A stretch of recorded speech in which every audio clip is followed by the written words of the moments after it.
The coffee machine in the basement lab had just finished brewing its third pot of the day when Dr. James Thompson noticed something wrong with his readings.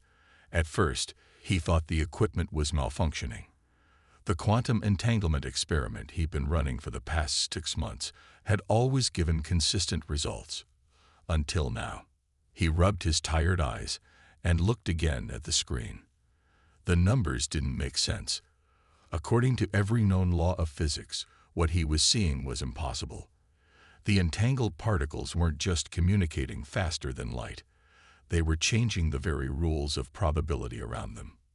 "Mary," he called out, his voice echoing through the underground facility. "Mary, you need to see this." Mary Wells walked into the lab, coffee cup in hand, looking slightly annoyed at being interrupted. She'd been the research director at the Nevada Quantum Research Facility for 5 years, and she knew James well enough to recognize real excitement in his voice. "What am I looking at?" she asked, leaning over his shoulder to see the screen. "Watch this," James said, running the experiment again. The particles spun, quantum states shifted, and suddenly the air around the testing chamber seemed to ripple like heat waves rising from hot pavement. Mary's coffee cup slipped from her fingers, but instead of falling straight down, the liquid curved in an impossible arc and landed perfectly back in the cup. They both stared at it for a long moment. "That's not supposed to happen," Mary whispered. "No, it's not," James agreed, his voice filled with wonder. "We found something, Mary. Something big."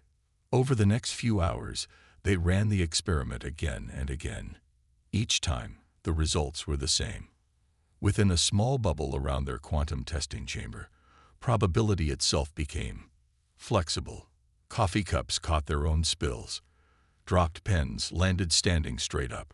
Once, James could have sworn he saw his keys pass right through his desk and then reappear in his pocket. "We need to bring in the rest of the team," Mary decided, after watching a pencil roll uphill for the 3rd time. She pressed the intercom button. "All research staff to Lab 7. Priority 1. Within minutes, the small lab was crowded with scientists. James explained what they'd found, demonstrating the effect with simple objects. Some of his colleagues looked skeptical, others excited, and a few seemed afraid. "But what's causing it?" asked Tom from the engineering department, after watching a coin land on its edge and stay there, spinning like a top. "We think," James said slowly, "that we found a way to bend reality." The quantum entanglement experiment created a sort of bubble where probability becomes more of a suggestion than a rule. Inside this space, things that should be impossible become possible. "That's crazy," someone muttered. "Watch this," James said. He took a piece of paper and dropped it. Instead of floating down, it folded itself into a perfect paper airplane and flew in a perfect circle around the room before landing on his desk. "The implications of this are enormous," Mary said, her voice steady despite her excitement. "If we can control this effect, expand it, we might be able to rewrite what's possible and what isn't." "Should we inform the government?" Tom asked. Mary shook her head. "Not yet. We need to understand this better first. Run more tests. Document everything. If we're right about this, we've just discovered something that will change everything we thought we knew about reality." As the team began setting up additional monitoring equipment, none of them noticed the small, almost invisible drone hovering outside the lab's window. Miles above Earth's surface, in a cloaked observation post, alien monitors were watching the feed with growing horror. "They'd done it," the chief observer said, his multiple appendages trembling. "They found the loophole. Alert the council immediately." "But they're so young," his assistant protested. "They're barely space-capable. How did they discover this so soon?" "Because they're human," the chief observer said grimly. "They don't know what they're not supposed to be able to do. And that makes them more dangerous than any species we've ever encountered." As the alert was sent to the Galactic Council, back in the basement lab, James Thompson dropped another piece of paper, watching with childlike wonder as it transformed into a flock of origami birds that flew around the room. He had no idea that he just made humanity the most feared species in the galaxy, simply because they'd asked, "What if?" about something everyone else thought was impossible. The massive alien ship appeared over the Nevada desert 3 days after James and Mary's discovery. It didn't arrive with a boom or a flash. One moment the sky was empty, and the next, a vessel the size of a football field hung silently in the air above the research facility. James was in the middle of showing a paperclip how to dance when all the phones in the lab started ringing at once. The military arrived first, then government officials, and finally a group of very nervous-looking scientists from other facilities around the world. "They're asking for you specifically," a general told James and Mary, looking at his tablet with a frown. "They used your names." The alien delegation descended from their ship in what looked like an elevator made of light. There were 3 of them, tall, elegant beings with smooth blue-tinted skin and eyes that seemed to change color as they moved. Their leader, who called himself Ambassador Blue, walked forward with the stiff movement of someone trying very hard not to show fear. "Dr. Thompson, Dr. Wells," Ambassador Blue said in perfect English, "we need to discuss what you've been doing with reality." The meeting took place in the facility's largest conference room. James couldn't stop staring at the way the aliens' clothes seemed to shift and flow like liquid metal. Mary, always more practical, got straight to the point.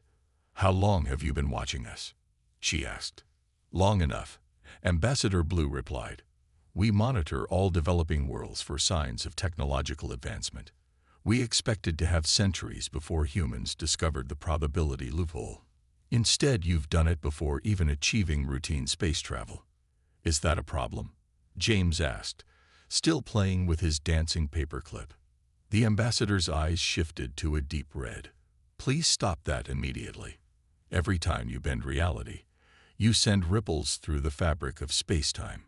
Do you have any idea how dangerous that is?" "We've been running careful tests," Mary said. "The effects are completely controlled and contained within our probability bubbles." The second alien, who hadn't introduced himself, made a sound like breaking glass. "Controlled? Contained? You're playing with forces you don't understand. Reality manipulation is strictly forbidden by galactic law." "But why?" James asked, genuinely curious. "Think of the possibilities. We could solve energy problems, cure diseases, maybe even fix climate change." "Because," Ambassador Blue interrupted, "our entire civilization is built on the understanding that certain things are impossible. We have spent millennia developing technology that works within the rules of reality. What you're doing, it breaks everything we know." Mary leaned forward. "Then maybe what you know is wrong." The third alien, who had been quietly observing until now, stepped forward. "We are hereby ordering you to cease all reality manipulation experiments immediately." "This is not a request." The general, who had been standing by the door, cleared his throat. "With all due respect, you're not in a position to order us to do anything. This is a sovereign nation, and these experiments are taking place under our authority." James watched as a coffee cup on the table started to float, almost unconsciously responding to his curiosity about whether it could. Ambassador Blue made a horrified squeaking sound. "Please," the ambassador said, his color fading to a pale gray. "You don't understand. Other species will see this as a threat. They'll think you're preparing for war." "We're scientists," Mary said firmly. "We're preparing for discovery." The meeting ended in a stalemate. As the aliens returned to their ship, James overheard one of them sending a message. "They refuse to stop. They don't even understand why they should stop. Initiate Protocol Omega." Back in the lab, Mary gathered the team. "They're scared," she said simply. "Not of what we might do with this power, but of what it means for everything they believe." James nodded, watching as his dancing paperclip formed itself into a perfect DNA helix. They built their understanding of the universe on the idea that some things are impossible. We built ours on trying to do impossible things anyway. Above them, The alien ship disappeared as quietly as it had arrived. But everyone in the lab knew this wasn't the end. It was just the beginning of humanity's introduction to a galaxy that wasn't ready for their particular brand of innovation. "Run the experiments again," Mary ordered. "All of them. If they're this worried about what we found, we need to understand exactly why." Word spread fast. Within a week of the aliens' visit, research facilities across the globe had replicated James and Mary's experiment. Probability bubbles were popping up everywhere, in Tokyo, London, Moscow, Beijing, and dozens of other locations. Each success sent new ripples through what the aliens called the stable fabric of reality. James watched the news feeds from his lab, where he'd been living for the past few days. Teams worldwide were sharing their findings, each discovery more incredible than the last. A group in India had managed to create a permanent zone where gravity worked sideways. Scientists in Brazil had found a way to make their probability bubbles split into smaller, self-sustaining bubbles. "They're getting better at it," Mary said, walking into the lab with fresh coffee that never seemed to get cold anymore. "Faster than we did." "Because they know it's possible now," James replied, gesturing to his latest experiment. In a small bubble on his desk, he had created a space where time ran backward. They watched as a shattered coffee mug reassembled itself. The lab's main screen lit up with an emergency broadcast. The alien ship was back, but this time it wasn't alone. A fleet of vessels hung in orbit, their shapes strange and threatening against Earth's blue sky. Ambassador Blue's face appeared on every screen on Earth simultaneously.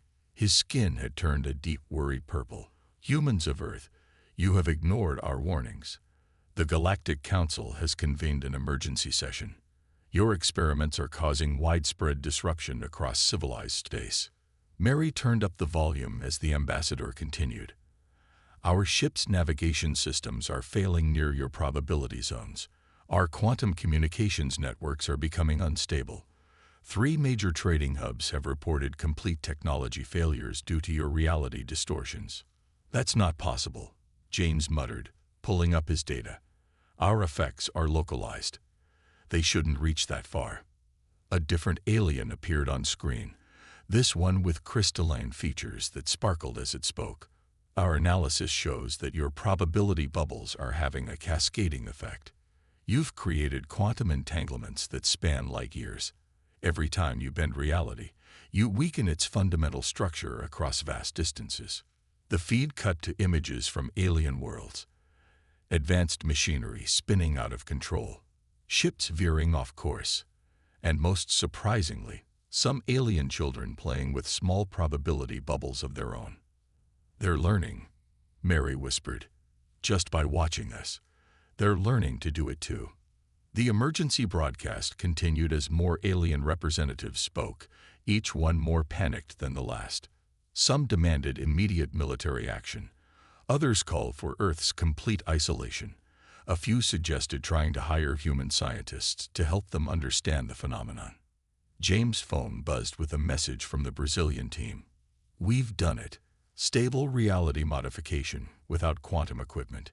Just human intention and focus. Sending data now." Mary read the message over his shoulder, her eyes widening. "This changes everything. If we don't need the equipment, then anyone could learn to do it," James finished, "like learning to swim or ride a bike." The alien broadcast suddenly cut out, replaced by static. When it returned, Ambassador Blue looked like he was having trouble breathing. "We have just received word that probability bubbles are forming spontaneously in areas with high concentrations of human media broadcasts. Your very ideas are infectious." James and Mary shared a look. They hadn't expected this. Humans weren't just finding a loophole in reality. They were teaching reality itself new tricks. "The Galactic Council demands an immediate response," Ambassador Blue continued. "Will you cease these experiments, or must we take more drastic action?" Before any human government could respond, something strange happened. All across Earth, in every lab studying the probability effects, reality rippled. It was as if the universe itself was taking a deep breath, considering new possibilities. "I don't think we can stop," James said quietly, watching as his backward time bubble began to sing in perfect harmony with itself. "We've opened a door that can't be closed. Reality is changing, and it's not just because of our experiments." Mary nodded, understanding. "It's changing because we believed it could change, and now that belief is spreading across the galaxy." Above them, the alien ships moved into attack formation, their weapons charging. But in labs across Earth, humans continued their work, asking questions that had never been asked before, finding answers that should have been impossible. The universe, it seemed, was about to learn what happened when humanity decided to rewrite its rules. The alien ships never fired. They couldn't.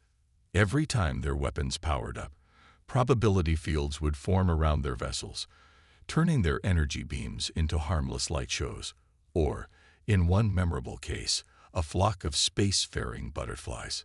James watched from the lab's roof as the light show continued in the night sky. The aliens were learning a hard lesson. You couldn't threaten a species that could tell reality to behave differently. "They're pulling back," Mary said, looking through a modified telescope that could now see through time as well as space. "All their ships are retreating past Mars' orbit." Inside the facility, chaos reigned. Every major government on Earth had sent representatives to what was now being called Ground Zero of the Reality Revolution. The underground labs had been transformed into a command center for handling the growing crisis. Another alien embassy just vanished, a military officer reported, marking off a spot on a digital map. "That's 15 species that have officially cut contact with Earth in the last 24 hours. James barely heard him. He was too focused on his latest discovery. In a corner of the lab, he had managed to create something new, a permanent alteration to reality. Not just a bubble or a zone, but an actual change to how things worked. "Mary," he called out softly, "I need you to see this." She walked over, coffee cup floating behind her like a faithful pet. They'd all gotten casual about using their new abilities. James pointed to a small metal cube on his desk. "Watch," he said, and touched the cube. Reality rippled, not in a bubble this time, but in a wave that spread outward like rings in a pond. When it reached the walls, it didn't stop. It kept going. "What did you do?" Mary asked, her voice hushed. "I changed something fundamental," James replied. "Just a small thing. Metal now remembers who touches it. Watch." He picked up the cube and set it down. When Mary tried to pick it up, her hand passed right through it. "That's impossible," she said automatically, then laughed at herself. "I mean, it should be impossible even with our new understanding of possibility manipulation." "The rules are changing," James said. "Not just bending anymore. Actually changing." Alarms started blaring throughout the facility. On the main screens, reports were flooding in from around the world. James' change was spreading, faster than anyone could have predicted. All metal everywhere was becoming selective about who could touch it. "The aliens' technology," Mary gasped. "Their ships." Before she could finish, every screen in the facility lit up with Ambassador Blue's face. He looked terrified. "What have you done?" he demanded. "Our ships, our cities. Nothing works right anymore. Metal won't respond to anyone except its original craftsman. Do you have any idea what this means for an interstellar civilization?" James stepped forward. "We can help you adapt. We can teach you." "No." Blue's voice cracked with emotion. "You don't understand. Our entire council chamber just transformed into what?" Mary asked. "Into a museum of possibility," Blue whispered. "Every piece of furniture is showing us things that couldn't be, should never be. Our oldest members are starting to question everything they've ever known." The facility's quantum sensors were going crazy. Reality itself was shivering like a dog shaking off water. Every probability bubble on Earth was growing stronger, more stable. "It's accelerating," James said, checking his readings. "The changes, They're building on each other. Reality isn't just accepting our changes anymore. It's starting to suggest new ones. Mary looked at her coffee cup, which had transformed itself into a Klein bottle, somehow managing to pour coffee in 4 different directions simultaneously, all of them up. We need to call an emergency meeting, she decided. Every research facility, every government. The aliens aren't just afraid of us anymore. They're afraid of what we're teaching reality itself. On the screens, Ambassador Blue was still talking, but his image was becoming unstable. In the background, they could see alien architecture twisting itself into new forms, responding to thoughts and emotions rather than physical laws. Reality, James said softly, watching his metal cube dance across the desk, has learned how to learn. And we were the ones who taught it. In orbit, the alien ships continued their retreat, leaving Earth alone in its bubble of changing possibility. But it was too late. The changes were spreading faster than light, faster than thought. The universe had gotten its first taste of human-style innovation, and it wanted more. The breakthrough came at 3 in the morning, while Mary was staring at old footage of the alien ambassadors. She'd been watching their reactions on loop, trying to understand why they found humanity's discoveries so terrifying. That's when she noticed something odd about their probability bubbles. "James," she called out, her voice echoing through the nearly empty facility. "I need you to test something with me." James had been dozing at his desk, surrounded by floating equations that wrote and rewrote themselves in the air. He snapped awake, nearly knocking over a coffee cup that had learned to dodge on its own. "Look at this," Mary said, pointing to the screen. "Watch how the aliens react when they accidentally create probability bubbles. See that moment of surprise? Now watch what happens next."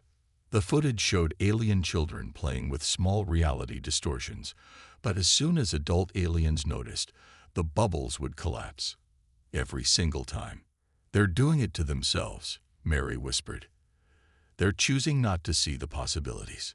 James frowned, fully awake now. "What do you mean?" Mary started pacing, her excitement making the air around her crackle with potential. "Think about it. Humans evolved questioning everything, looking for loopholes, believing 6 impossible things before breakfast. But the aliens, they evolved believing in absolute limits." She grabbed a piece of paper and let it fall. Instead of dropping, it folded itself into a complex shape that shouldn't have been possible in 3-dimensional space. "We can do this because we believe we can. They can't do it because they believe they can't." James' eyes widened as understanding dawned. "It's not about the physics at all, is it? It's about belief. About perspective." "Exactly." Mary pointed to her latest readings. "Look at the data. Every time we create a probability bubble, we're not actually changing reality. We're just showing it new possibilities. But the aliens grew up in a society that said certain things were absolutely impossible." James finished. "They made it true by believing it was true. The implications were staggering. Humanity hadn't found a loophole in reality. They'd found a loophole in perspective. Their greatest strength wasn't their technology or their intelligence, but their stubborn refusal to accept limitations without questioning them. Over the next few hours, they ran test after test. They discovered that probability bubbles formed more easily around people who believed they would work. Children, with their natural acceptance of the impossible, could create effects that even trained scientists struggle to replicate. "We need to show this to the Galactic Council," James said, watching as a group of kindergartners on a facility tour casually turned gravity into a suggestion rather than a law. "They're not afraid of our discovery. They're afraid of our entire way of thinking." Mary was already composing a message to Ambassador Blue. "Their whole civilization is built on the idea of unchangeable rules. We're showing them that the rules were never real in the first place. No wonder they're freaking out." The response from the ambassador came faster than expected. The alien's face appeared on their main screen, his color a swirling mix of confusion and curiosity. "You're saying," Blue spoke slowly, that our own beliefs are limiting our access to these possibilities. "Watch this," Mary said. She held up a simple metal paperclip. "What do you believe this is?"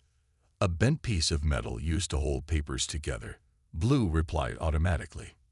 "That's all that will ever be to you then," Mary said gently.